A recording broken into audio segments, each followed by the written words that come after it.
Dans ce chapitre, nous allons apprendre à paramétrer les cotations de DesignCAD, puis nous allons coter le dessin courant. Toutes les boîtes de cotation sont structurées de la même façon. Nous allons étudier l'une d'entre elles. Vous pourrez ainsi déduire facilement le fonctionnement de toutes les autres. Commençons par changer la couleur active. Choisissons un bleu.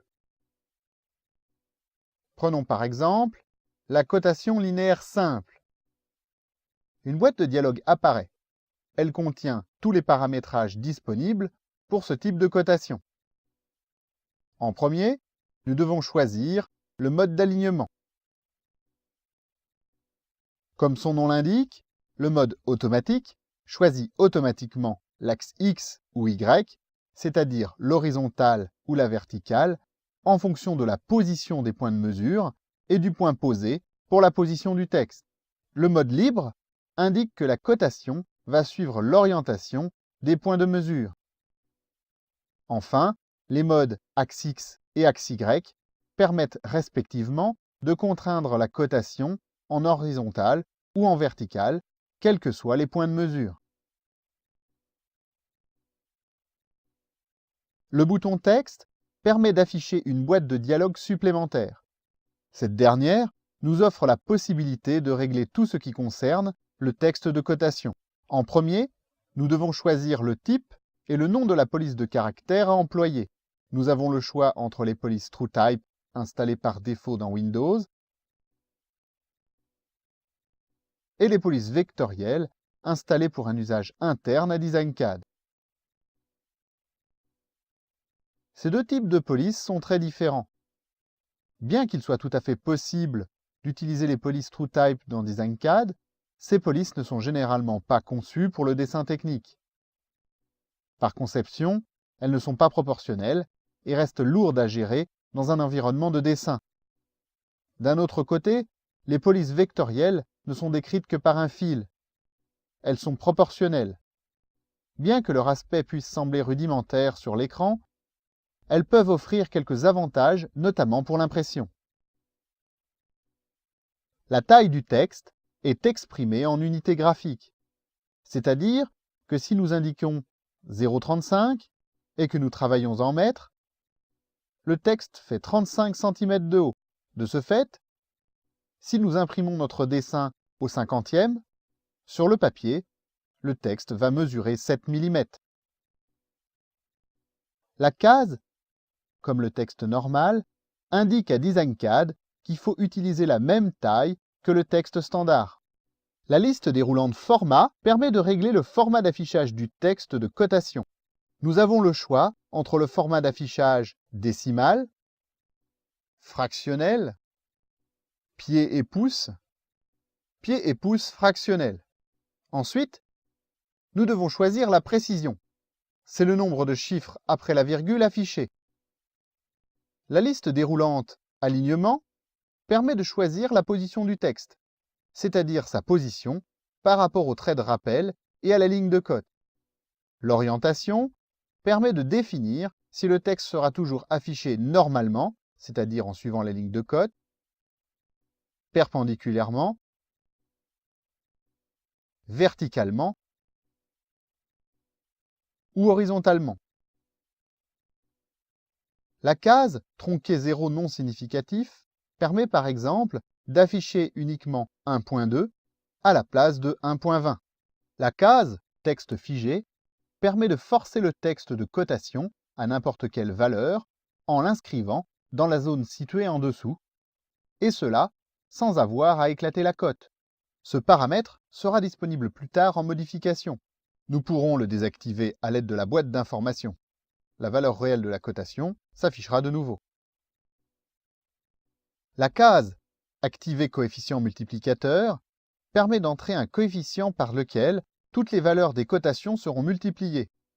Grâce à ce système, nous pouvons par exemple afficher des cotations en centimètres sur un dessin réalisé en mètres, en choisissant 100 comme coefficient.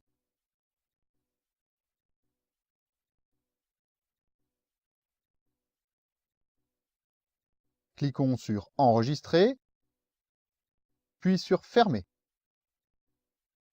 Le bouton préfixe-suffixe affiche une boîte de dialogue qui nous offre la possibilité d'insérer un texte avant ou après la cotation. Par exemple, si nous indiquons centimètre dans suffixe, chaque cotation indiquera centimètre après la valeur mesurée. Le bouton Terminaison permet de régler tout ce qui concerne les flèches situées aux extrémités des cotations. La liste déroulante Position permet de choisir si les flèches seront situées à l'intérieur ou à l'extérieur. Ensuite, nous pouvons choisir le type de flèche ainsi que leur taille. Attention, la taille des flèches n'est pas exprimée en unité graphique, mais c'est un ratio basé sur la taille des textes. Ce système a l'avantage de modifier automatiquement la taille des flèches en fonction de la taille des textes choisis. De ce fait, si les textes sont lisibles, les flèches le seront aussi. Cliquons sur Enregistrer, puis sur Fermer. Cliquons sur le bouton Trait de rappel. La longueur de saillie permet de configurer la valeur de dépassement des traits de rappel par rapport à la ligne de cote.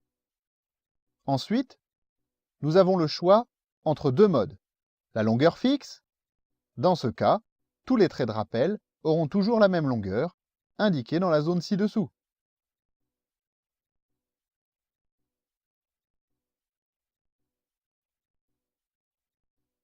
La longueur variable. Dans ce cas, la longueur du trait de rappel est fonction des points posés pour la construction de la cotation.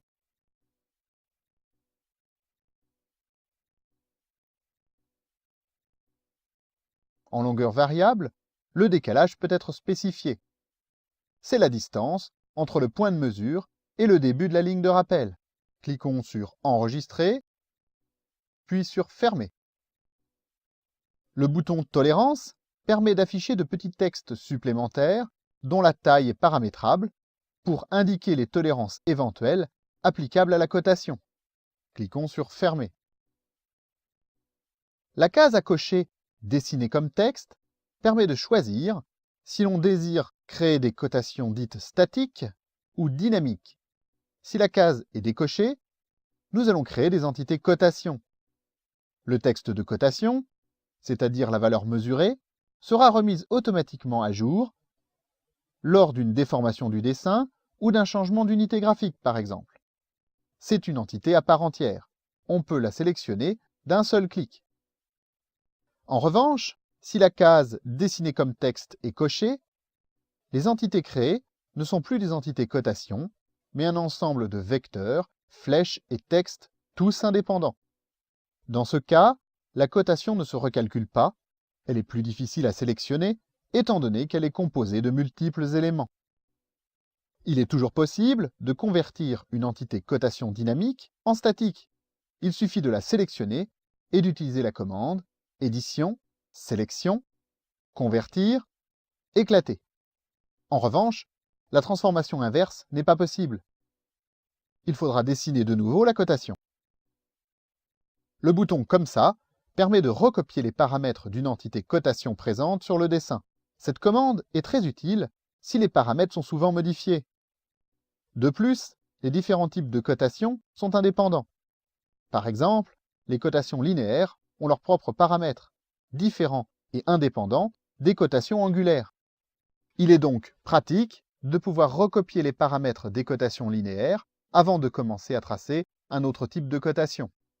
Dans DesignCAD, le bouton Comme ça est disponible dans de nombreuses boîtes à outils. Il peut aussi se présenter sous la forme d'une main.